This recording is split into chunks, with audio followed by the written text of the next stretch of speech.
in law enforcement at one point, and the mandatory came across, and you basically said, I have a principle that I am not going to surpass. Yeah.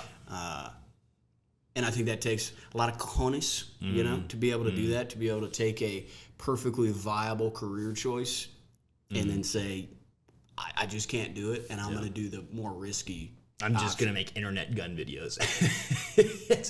It was a leap, man. Everyone I talked to in my personal life, they're like, you're going to quit your well-paying job. Keep in mind, I'm a dummy. So I don't have a college bone in me. I tried it.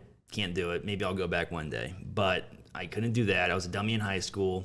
And then for me to essentially land a really good career where I was like decent at, I was still dumb, but I was like decent at doing cop stuff, like the hecticness, the high risk situations, and then like the stress of it. They didn't really bother me too much. Of course, no one likes paperwork and the legal stuff. That's just, well, at least I didn't. That's the nerd stuff. But I really enjoyed it. So then when the jab came along, and they're like, "Hey, you gotta get this jab, or else you're fired." And so this is how it kind of went too. And keep in mind, I worked for a tribal police department, so they can get away with this.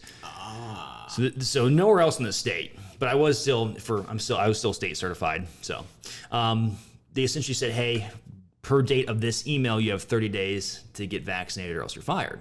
And I was like, "Yo, that's messed up." Because even if you wanted to quit, like your principals, that still takes a long time to get hired on by another department. Mm-hmm. So essentially, I was kind of like, I got it, and I was like, man, I don't want to be here anymore. So I essentially put my 2 weeks in, and then I got some flack for not wearing a mask on a call. And they're like, "Hey, you're not wearing a mask." And to be fair, it's kind of like a rebellious little thing, but I was like, you know what, I'm out today. And they're like, "Okay, cool, like get your stuff, clear out your locker," kind of thing.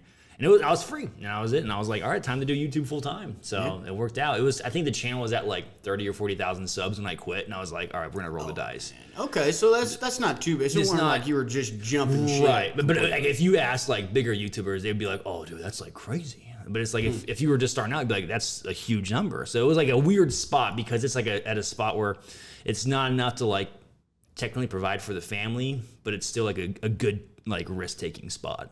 Sure, yeah. I think that fire underneath you to like, hey, this could be something. It's not as much as I want yet, but it's also not nothing. That's enough to drive you to like really dive in and dedicate yourself to it. Thankfully, I didn't have any kids. I don't have any kids yet, so it wasn't like, oh, I got to feed young mouths. Mm-hmm. So my wife's working too, so it's kind of like, this is kind of like the perfect time to do it. Hell yeah. So I was like, let's just roll the dice. And it worked out. Now I'm sitting on my kitchen table and we're talking. We got an MP7. We're talking about Rome Total War for like the first 30 minutes of this podcast. So it's, sometimes you got to roll the dice.